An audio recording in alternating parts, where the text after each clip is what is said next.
প্রতারণার শিকার শতাধিক বাংলাদেশিকে ফেরত পাঠিয়েছে সৌদি আরব। সোমবার রাত 1:30টায় শাহজালাল আন্তর্জাতিক বিমানবন্দরে এসে পৌঁছান তারা। ফেরত আসা এসব বাংলাদেশিদের দাবি, আকামা বা ওয়ার্ক পারমিট থাকা সত্ত্বেও অনেককেই নির্বিচারে আটক করে জেলে রাখে সৌদি সরকার। গত 1 মাসে এই ধরপাকড় বেড়েছে কয়েক গুণ।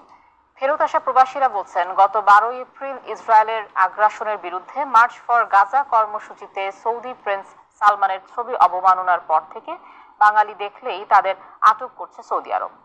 যদিও ফেরত আসা এসব বাংলাদেশিদের বেশিরভাগেরই ওয়ার্ক পারমিট ভিসার মেয়াদ উত্তীর্ণ।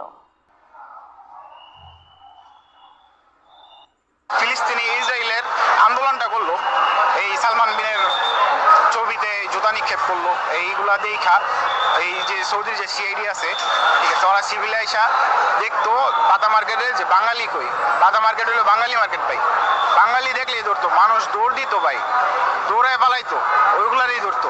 এই যে এই কিছুদিন যাবত এই আন্দোলনের জন্যই চাপটা বেশি বাইরে গেছে ভাই, এই ধরার চাপটা, নাহলে আমরা খুব ভালো ছিলাম ভাই, এই অবৈধ কাজ করতে পারছি।